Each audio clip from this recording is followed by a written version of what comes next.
Hey everybody, this is Russ from Retro Game Core. A few months ago I reviewed this device. It is called the Pimax Portal. This is Android based and it has a couple neat features. For example, the controllers come off and they snap back on, which is pretty cool. But then also you can actually put this inside of a VR headset and use this as a VR device as well. So it's kind of like a hybrid console. But the thing is about my review units is that they were very early released. They're actually engineering builds that were made for a roadshow and display units for when they were going on tour and showing off the device to the general public. And so because of that, I always told them, once you get the retail unit, let me know because I want to re-review the device. And last week I got a retail unit in the mail, and so I've been messing around with it for the past week or so. And so I wanted to do an updated review or a follow-up video just to kind of talk about the differences that I found between this retail unit and the one that I tested a few months ago. Now, my original review video is pretty thorough and in-depth. I think it's around 40 minutes altogether. And so I'm not going to retread a lot of the things that haven't changed between them. However, I did have a conclusion slide, which you can see right here. And so the way I'm going to frame this video here is I'm going to talk about each of these bullet points one by one. So we'll go over the things I liked about it to see what has improved or if it stayed the same. And same thing with the negative aspects that gave me a lot of pause about the device in the first place. Either way, I think this is a fun concept for a video. And so without any further delay, let's go ahead and dive in.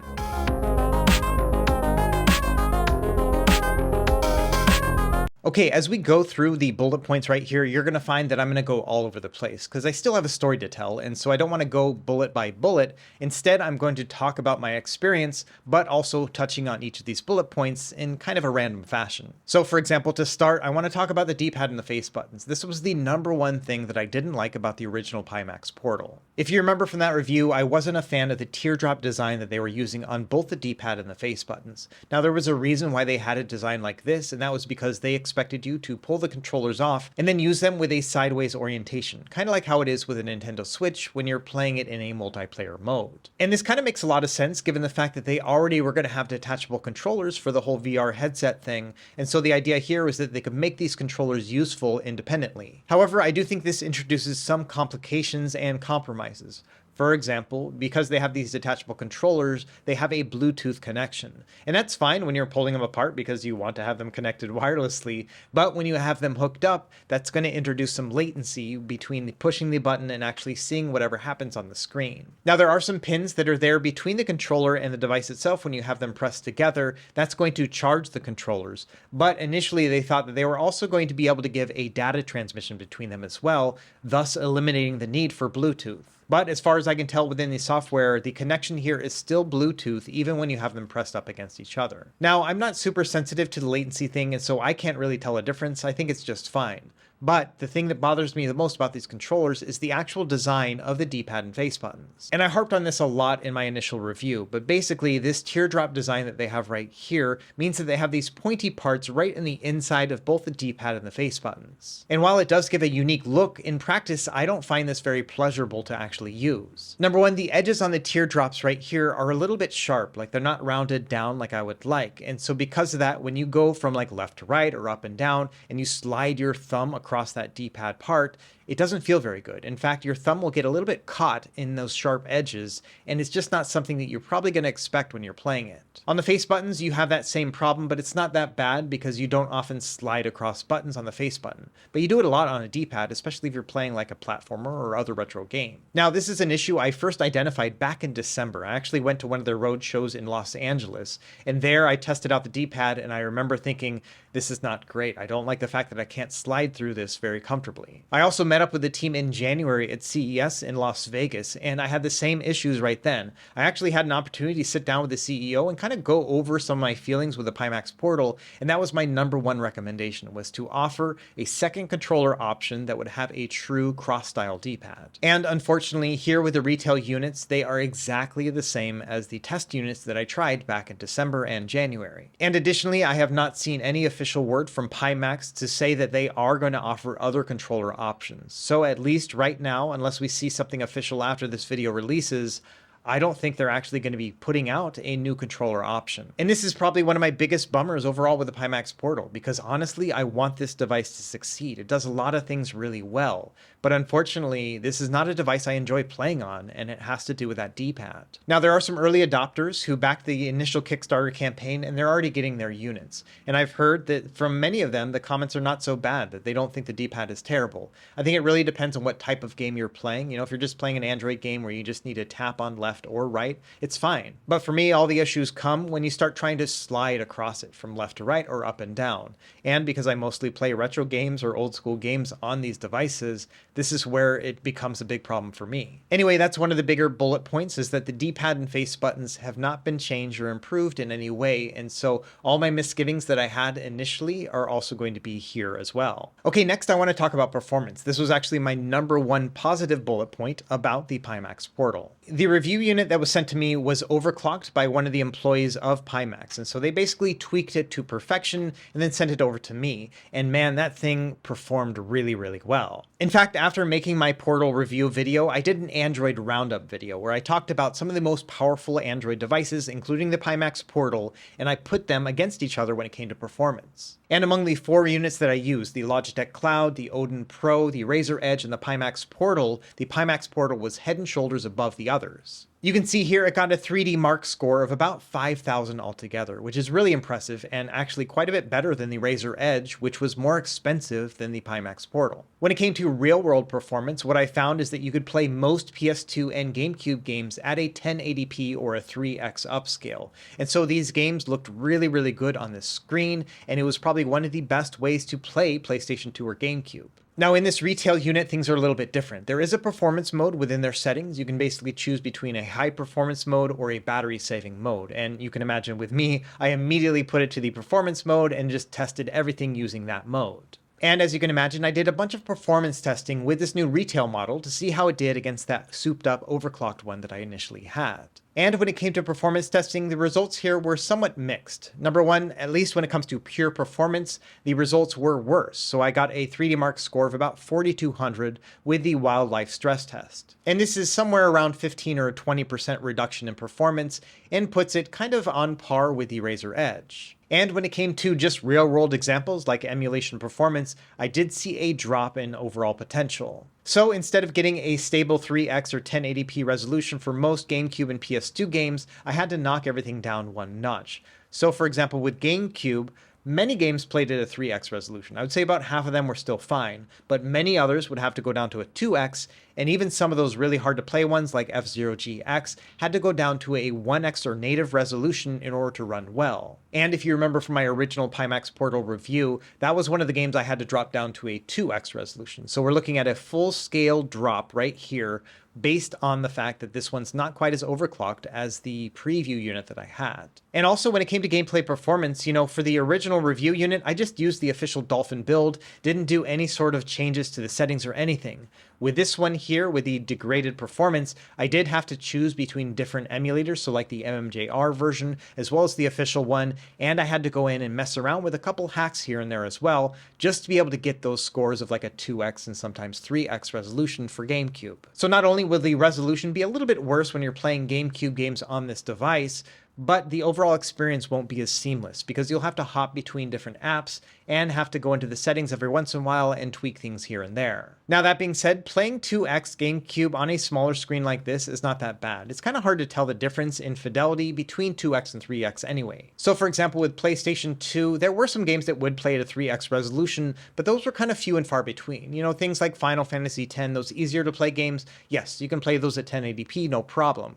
But the majority of the games I found played the best at a 2x resolution, so 720p instead. And I also found that a good number of them, maybe about a third of the games altogether, actually required a native resolution. And so much like with GameCube, there was a little bit of degradation when it came to just the overall results. And when it came to other high-end emulators, for example, Nintendo 3DS, it was a very similar experience. So instead of getting the 3x resolution that I got with that one on the review unit, I had to drop it down to a 2x resolution. It still looked pretty good actually on this small screen, but all the same, if you're chasing a specific number, this may not be what you're actually looking for on the retail unit. And I do have to say, when it comes to just like Android gaming, playing basically any game you can think of, it's still a pretty good experience. And so most games are going to play just fine. If you're specifically looking for Android games, I'm mostly focusing here on the emulation side and what actually changed between the two. Now, another thing that actually changed for the better is battery life. Because they're not overclocking and taxing this device so much, we're not seeing so much of a drain as I saw with my retail unit.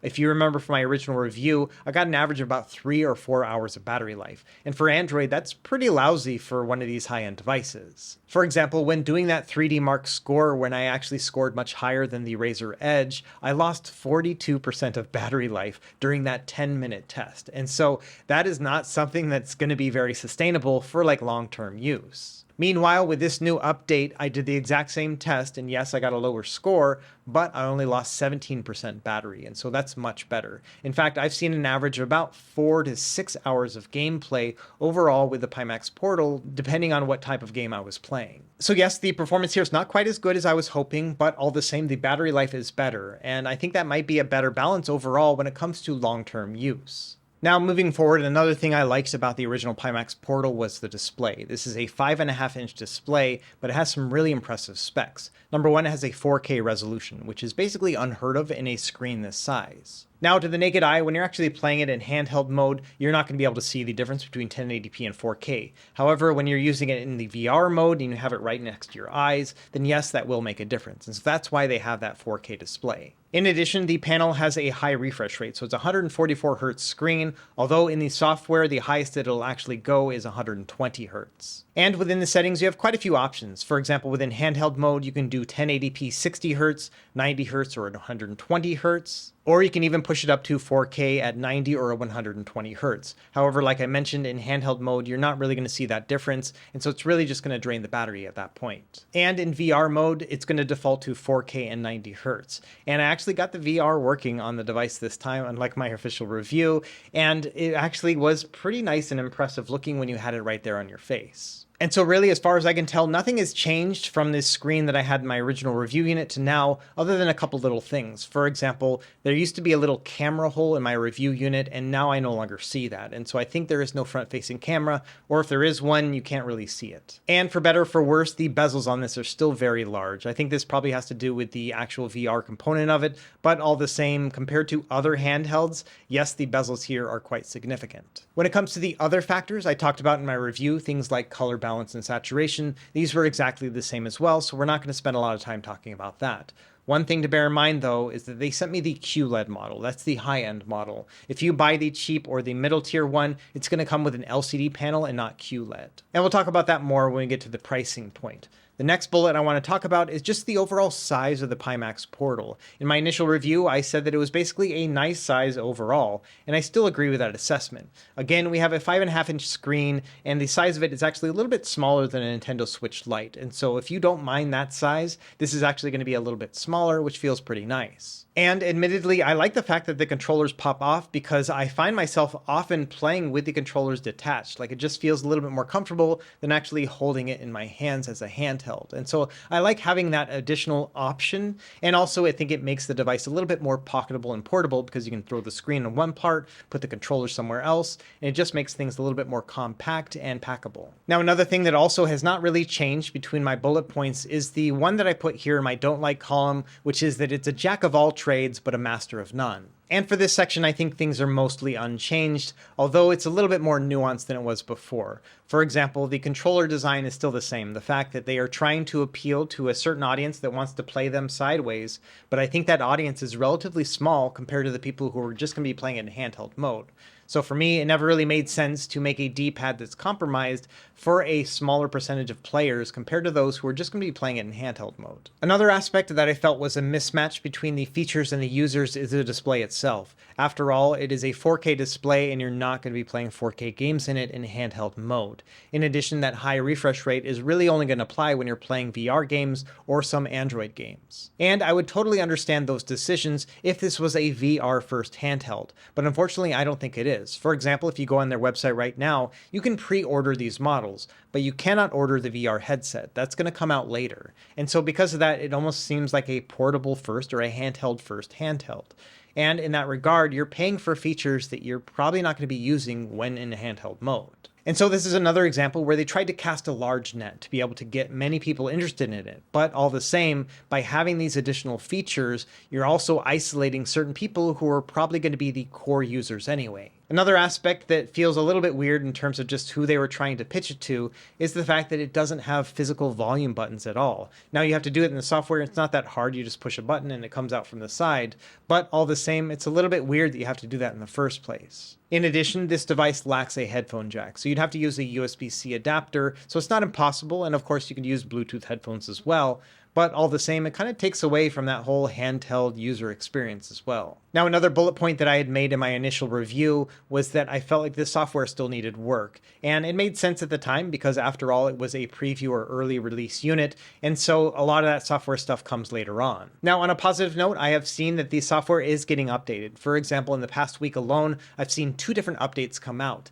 and within those update notes, they specifically have mentioned community feedback influencing what they're working on. And so I think as people start to get more of these devices and they go and they give more information to the developers and engineers, then we might see better and better software. Another thing that has been fixed in the software is the VR mode. If you remember from my review video, I tried to turn on VR and it basically black screened my device, and I spent an entire day trying to fix it and I couldn't. I got it fixed eventually, but all the same, it was a lot of work. Now, thankfully, the VR mode just works. You just take it, put it inside the headset, and then all of a sudden you can basically see the VR mode right then and there. However, it's still very early days when it comes to the software experience within the VR mode, and this is maybe why they aren't selling the headsets just yet. After all, when I actually go into there, they have 2 different apps within the store that they have, like a Pimax store. You can go in and download your VR games. They have 2 free demo apps right there, and neither of them would actually launch. I could download them. I had to make an account and everything first, but then after that, I could download and install them onto the device,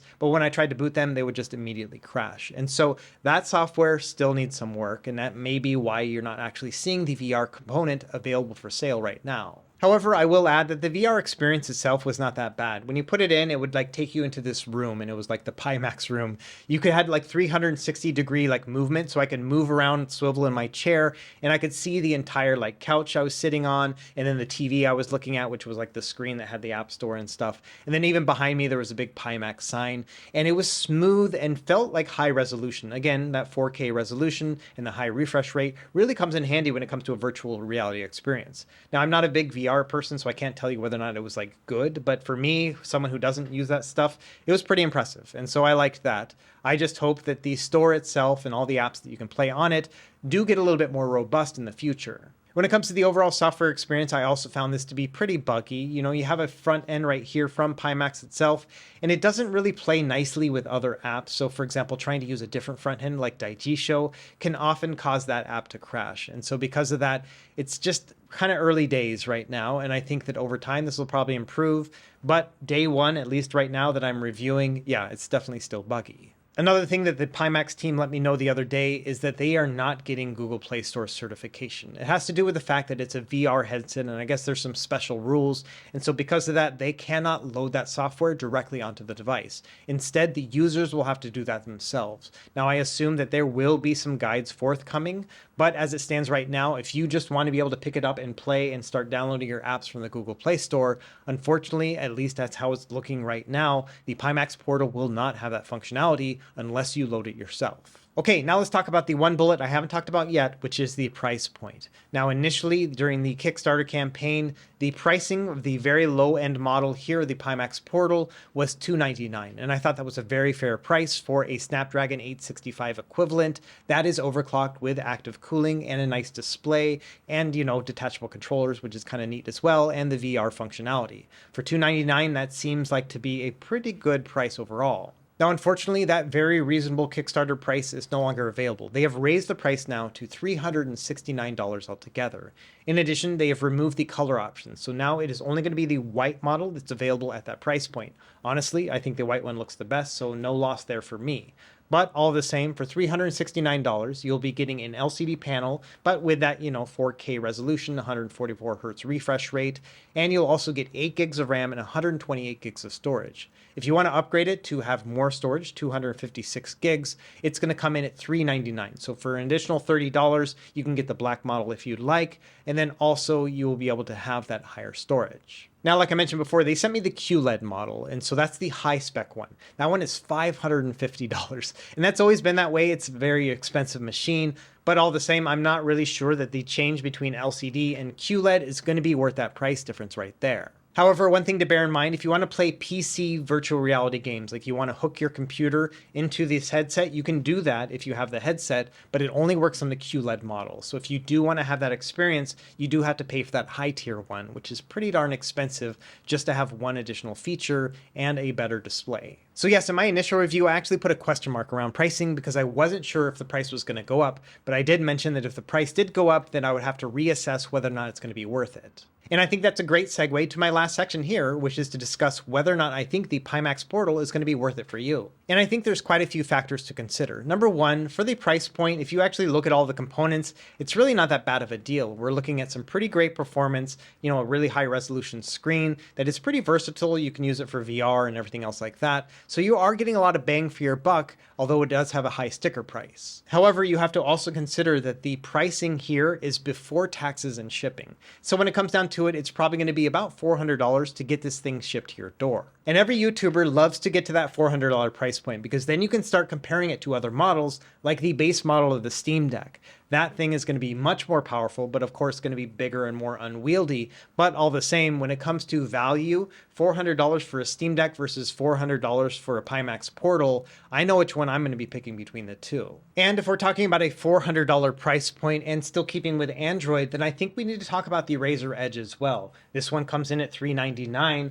but is widely available right now and already has a QLED display that is really nice looking. And it also can detach from the controller, and so you can use this like to watch movies and stuff like that. And so this also is a very capable handheld at that same price, but without all those software bugs and some of the other hardware issues like the D-pad issues that we had with the Pimax Portal. This one, I would say between the two, I would rather actually play on the Razer Edge than the Pimax Portal. And so the unfortunate truth right here is that at $299, the Pimax Portal was a pretty viable device. After all, it's about at the same price as the Odin, but had better performance.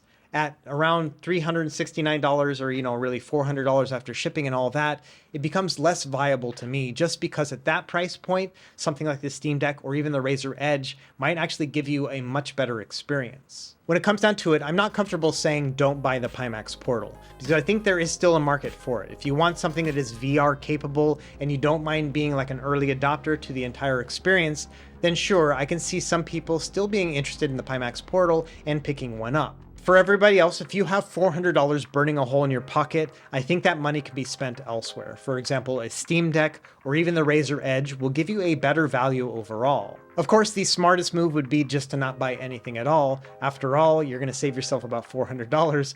Or, if you buy something later, you will get more bang for your buck, as it is with technology. The longer you wait, the better it's going to be. When it comes to the Pimax Portal, I think I'm going to put it in the category of wait and see. After all, there are still some things coming down the pike, but all the same, I am pretty disappointed about a few of these factors. Number one, the controls haven't changed at all in the past 7 months that I've been testing this device, and they've increased the price, but also they've dropped down the performance from the overclock model that I had as a review unit. And so because of that, it does give me quite a bit of pause. However, if you're really into that whole VR thing and you trust Pimax as a company, it might be worth checking out.